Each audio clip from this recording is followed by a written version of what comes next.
O tema do Estação Saúde de hoje é a quinta doença. Eu estou aqui na Clínica Scali com o pediatra Dr. Paulo, que vai nos esclarecer sobre esse tema. Tudo bem, Dr. Paulo? Tudo bem, é um prazer. Dr. Paulo, o que é a quinta doença? A quinta doença nada mais é do que uma doença viral. Ela é uma doença transmitida por um tipo de vírus que acomete as crianças mais na faixa de 5 a 14 anos, nessa época da primavera, tá? E que ela causa todos os sintomas de uma doença viral. É um vírus que ele é comum dessa idade nessa época, que os vírus têm a sazonalidade, as épocas do ano que eles são mais comuns. Vírus da gripe, agora entraria esse tipo de vírus, agora na primavera. Então é bom as mães ficarem atentas, né? É uma doença que ela começa com um quadro de febre, ela pode já estar, o vírus na criança, incubado, que a gente chama, uns 4, 5 dias antes.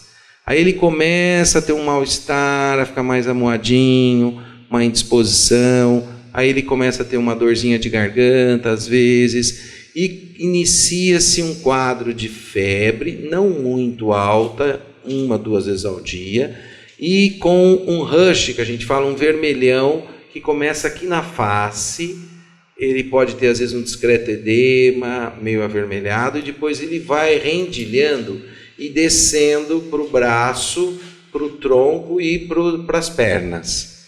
Então é fácil, a mãe observa que o rosto vai ficando um pouco vermelho, e depois ele vai descendo e pegando quase todo o corpo. É parecido com um resfriado, Dr. Paulo? Então, a diferença é que o resfriado ou a gripe não tem normalmente esse vermelhão, esse exantema que a gente chama. Esse rush assim de estar vermelho. O resfriado ele tem mais abundante a coriza, o sintoma da tosse e tal. Essa doença não, ela daria a dor de garganta, uma dorzinha no corpo, a febre, começa a avermelhar a pele, e assim a criança vai ficando mais prostrada. É importante levar ao médico. Como é transmitida a quinta doença? Vamos saber agora com o Dr. Paulo. A transmissão dela, aí nesse caso, ela é igual a resfriado e a gripe, como todas as doenças virais. Pela saliva, quando a gente fala, a gente emite gotículas pequenas, microscópicas, que está o vírus.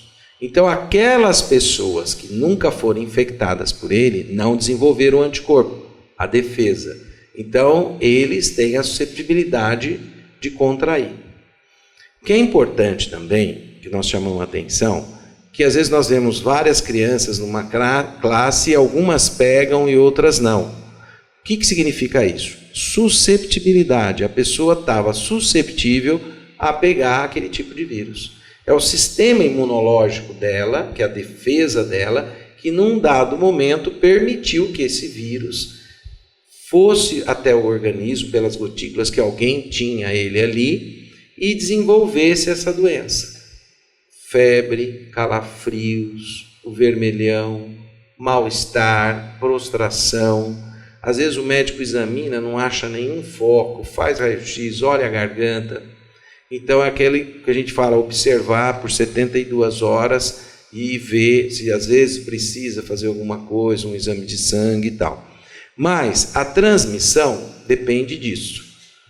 Depende do contato de alguém que esteja infectado pelo vírus e você manifesta a doença depois de uns 4, 5 dias e ela se evolui como uma gripe, um resfriado, dor no corpo e tal, mas sem aquela manifestação de tosse, de congestão.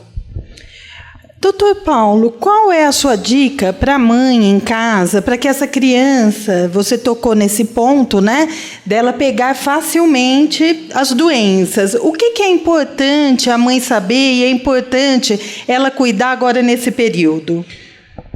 Eu observo muito nesse período que as crianças, na entrada do calor, na primavera, elas vão ficando um pouco meio com uma anorexia, uma falta de apetite. Se senta para almoçar, para comer, a criança ela prefere um suco, ela olha para aquilo tudo, ela já quer comer menos da metade, só um pouquinho aqui. Nós precisamos tomar cuidado, porque a má alimentação gera no organismo essa susceptibilidade a infecções virais. Porque o mecanismo de defesa vai ficando mais enfraquecido. Então, as vitaminas, a proteína, tal.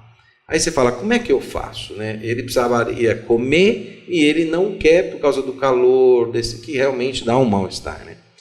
Eu acho que tem que haver uma adequação da alimentação.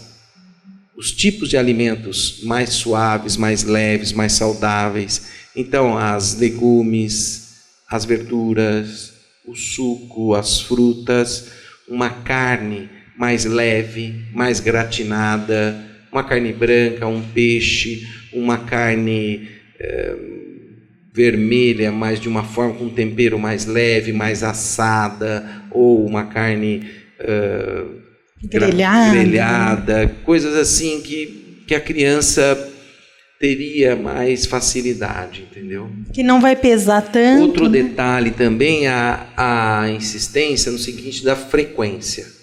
Então, cuidado, não deixa a criança fazer muito espaço longo sem se alimentar. Comer pouco, mas várias vezes. Isso é importante, ajudaria bastante. Existem alguns complementos que às vezes a gente também oferece para a criança quando há necessidade, aquela criança que realmente come muito pouco, a gente associa um complemento alimentar. O Estação Saúde vai para um breve intervalo e volta já com mais informações sobre esse tema muito interessante, quinta doença.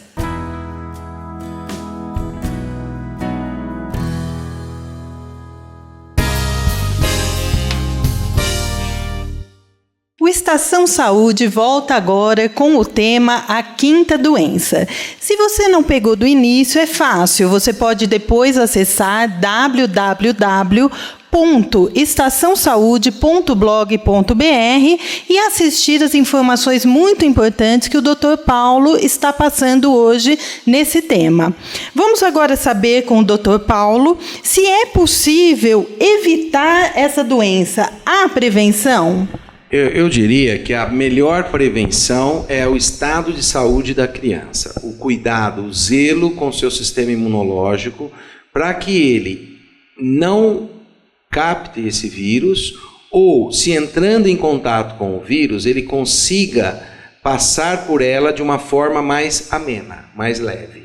Isso está intimamente ligado à situação saudável da criança, eu chamaria. O que implica isso? A boa alimentação, o bom sono, o bom estado emocional da criança. É um conjunto. Tem que estar em equilíbrio, né? Em equilíbrio, justamente. E isso ajuda a criança a ter um mecanismo de defesa de forma a passar por essa doença com o mínimo sintoma possível.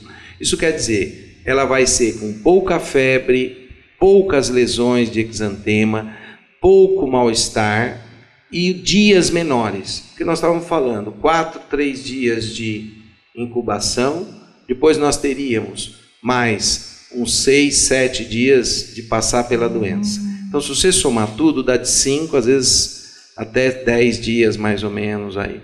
Então, aquela criança que está melhor preparada, mais saudável, ela pode encurtar isso e ter de uma forma mais amena. Sofrer menos, né? Sofrer menos por isso aí. Então, a gente chama atenção com o estado saudável de saúde da criança, a boa alimentação, o sono, a parte emocional, sabe? Aquela criança que fica estressada, a mãe chama atenção toda hora, ou a criança está sentindo-se incomodada com alguma atitude, algum comportamento. Tudo isso gera uma maior facilidade. A vacina não existe, não tem vacina. Não tem. Cuidados, aquelas pessoas gestantes, mulheres gestantes, aquelas pessoas que possuem alguma doença crônica, um tipo de anemia, ou um tipo de câncer, ou um tipo de deficiência imunológica, não deve ter um contato constante e muito direto, porque pode ser contaminada pelo vírus. Tá? Então, é muito importante, eu volto a dizer, o estado de saúde da criança. A mãe ter carinho, mexer com o emocional da criança, cuidar da alimentação, tudo isso é muito importante. É necessário a dedicação da mamãe, né, doutor Paulo? E, doutor Paulo, durante o tempo que essa criança está com a 5ª doença, quantos são os dias que ela deve ficar em casa? Quando que ela pode ir para a escola? Bom, isso é importante para a gente organizar, porque muita dúvida, levo para a escola, não levo, tal. Então, o eritema infeccioso, a 5ª doença, a partir do momento que você percebe o aparecimento da febre ou do exantema, essa criança já não deve ir para a escola. Tá. Aí já deve ter todos os cuidados. Então, a febre, o vermelhão, o exantema, é sinal de não levar à escola e não se aproximar de gestante ou doenças crônicas. A evolução da doença, ela vai diminuindo a febre e melhorando o estado geral da criança. Isso pode levar mais ou menos uma semana. A partir do momento que a febre se foi e o exantema, o vermelhão que aparece, já está esvaindo, já está ficando clarinho, ela pode voltar para a escola. Então, atenção, mamãe, se você ver esses sinais, é importante que você, vá até o pediatra, ele vai dar o atestado para que essa criança fique em casa e possa ter a sua dedicação, o seu carinho, para que ela seja, então, bem tratada. Doutor Paulo, a 5ª doença é comum? A 5ª doença ela é muito comum. O que muitas vezes acontece é que ela passa muito desapercebida. A mãe não nota, acha que pode ser uma gastroenterite, que o estômago não está bom, ou às vezes a gente acha que é uma alergia, porque aquelas lesões vermelhadas confunde-se com uma alergia, ou às vezes acha que é umas picadas na pele. Por isso que eu sempre digo, a criança ela tem que ter uma avaliação global, muito atenta dos sinais, porque muitos sinais estão em várias doenças. E a gente vai chegar numa conclusão vendo a evolução, muitas vezes, observando e às vezes precisando até de exames. Às vezes a gente solicita exames de sangue e tal para chegar a uma conclusão. Então, o que é importante e cabe à mãe? Observar a febre, a frequência da febre, quando que apareceu o vermelhão, se está na face, se desceu para o corpo, se esvaiu pelos membros, o intestino, a náusea, porque parou de comer, se sentiu dor na garganta, todos esses dados, mais os exames, mais a evolução de como foi, dá para nós o prognóstico e o diagnóstico definitivo. Prognóstico, como que vai evoluir essa doença, e o diagnóstico, realmente é o eritema infeccioso? É a 5ª doença ou não? Por isso que é melhor, às vezes, a gente falar provável que seja uma alergia ou uma infecção, vamos aguardar mais um dia, se a febre persiste, vamos reavaliar, fazer um exame. Às vezes, na primeira consulta, num primeiro momento, a gente não consegue definir absolutamente o que é. Então, às vezes, nós precisamos de observar 1, 2 dias e reavaliar. Aí, com segurança, depois de 1 a 5 dias, você pode dizer o que aconteceu.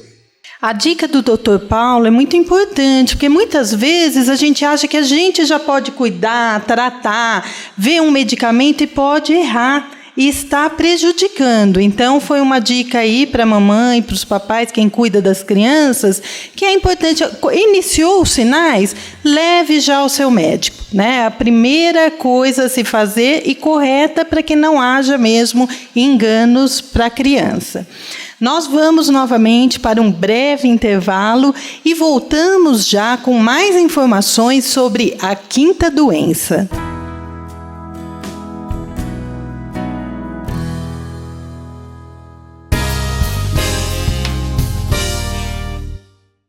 Estação Saúde volta agora com o tema A Quinta Doença. Se você perdeu os 2 primeiros blocos, é fácil. Acesse www.estaçãosaude.blog.br e você vai poder assistir o começo dessa entrevista, que nós estamos aqui com o Dr. Paulo Scali, que está nos esclarecendo muito sobre a quinta doença.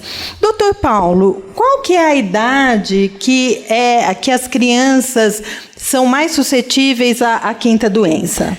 Então, é uma doença que aparece agora na primavera e nós observamos mais na idade por volta dos 5 anos até 14 anos. Essa faces que a gente chama esbofeteada, né, que ela fica avermelhada, parece que ela levou uns tapas aqui com um inchaço, desce pelo corpo, é um vermelho assim, meio róseo. E é importante entender isso, porque essa idade, junto com essa época do ano, começam também as picadas de inseto, e aí vira aquilo, né? A criança já tem umas 3 picadas, ainda faz mais aquele vermelhão, por isso que o diagnóstico, às vezes, precisa desta acompanhamento. E nós chamamos a atenção também para a questão da automedicação, porque dá aquela sensação de que é uma alergia, a gente começa a medicar com antialérgico, aí depois vem a febre, aí vamos dar o antitérmico e vamos. Foi até bom, doutor, o senhor comentar desse assunto, porque muitas mães se enganam pensando que é um resfriado. E aí eu queria saber quais são as complicações que pode causar para essa criança sendo medicada erroneamente. Você veja bem, qualquer remédio que é dado, ele tem um efeito bom e um efeito colateral que nós chamamos, que às vezes é um efeito tóxico. Então, quando nós usamos algum tipo de medicamento, nós temos que ver que ele tem que prevalecer o efeito bom dele. Se você está dando um medicamento para um objetivo e não é aquele, você está praticamente intoxicando o seu filho, em vez de ajudá-lo. Então, os efeitos benéficos do remédio, de uma forma errada, eles são muito contraditórios, no sentido assim, vão fazer muito mal. A evolução da doença viral, ela muitas vezes tem vários medicamentos que você não deve dar. Então, o médico tem que primeiro avaliar que estágio da doença que ele está no início, no meio, no fim, a situação imunológica da criança, para aí ele escolher o tipo de medicamento. Se ele vai dar um antitérmico, um antihistamínico, então não ficar usando muito anti-inflamatório, que mascara muitas doenças, porque ele camufla. Você acha que a febre melhorou, mas na verdade ele dá um efeito de 12 horas sem febre. Então, na verdade, essa criança teria febre, mas não teve. Então eu pergunto às vezes para a mãe, teve febre? Ela fala não, mas porque ela tinha medicado. Então, a gente perde um pouco essa evolução da doença. Nós falamos sempre que a febre, ela é uma coisa, um sintoma benigno da criança. Porque significa que a criança está respondendo àquele agente infeccioso, quando eu tenho a febre. O fato de nós darmos o antitérmico é para modular um pouco essa temperatura, para não deixar chegar a um extremo a ponto de um mal-estar súbito da criança, ou até uma convulsão. Então eu acho que a mãe deve controlar a febre, hidratar a criança. Isso serve para a gripe, para o resfriado e para essas doenças virais. O eritema infeccioso, uma doença que às vezes se confunde com alergia, dá o antitérmico se está com febre, hidrata bem a criança e vamos ao médico para juntos chegarmos a uma conclusão. O Estação Saúde vai chegando ao final e o Dr. Paulo vai passar para vocês agora as suas considerações finais. O que eu acho muito importante é que toda doença da criança, principalmente essas doenças virais, que vocês viram que não tem um uso de um medicamento específico, ela depende muito da resposta imunológica dessa criança. A resposta imunológica da criança está ligada e dependente do estado de saúde da criança. Se essa criança tem uma anemia, se ela tem uma parasitose intestinal, se ela está em bom desenvolvimento, se ela apresenta bom ganho de peso. Todos os fatores ajudam a definir o estado de saúde da criança. Aquela criança saudável, ela tem menor chance de pegar a infecção. Se pega a infecção, ela responde de uma forma mais efetiva e rápida para sair da doença. Então, se o meu filho pega viroses com frequência, se ele demora para sarar, se ele está sempre incomodado, tem alguma coisa que não vai bem, tem que ser avaliado, tem que ser pesquisado. Todos os sintomas que a criança apresenta têm que ser valorizados. Mal-estar, quietude, mudança de comportamento, falta de apetite, são sinais de alertas que nós temos que valorizar e ver. Eu acho que não tem que falar assim, toda mãe fala que o filho não come. Não, o filho não comeu, o filho não quis isso, não quis aquilo, que para ele era uma rotina que a mãe está achando estranho. Vamos averiguar, vamos buscar, que pode ter uma causa importante atrás disso. Dr. Paulo, eu quero agradecer, muito obrigada pelas suas orientações, muito obrigada pela participação. O Estação Saúde vai chegando ao final.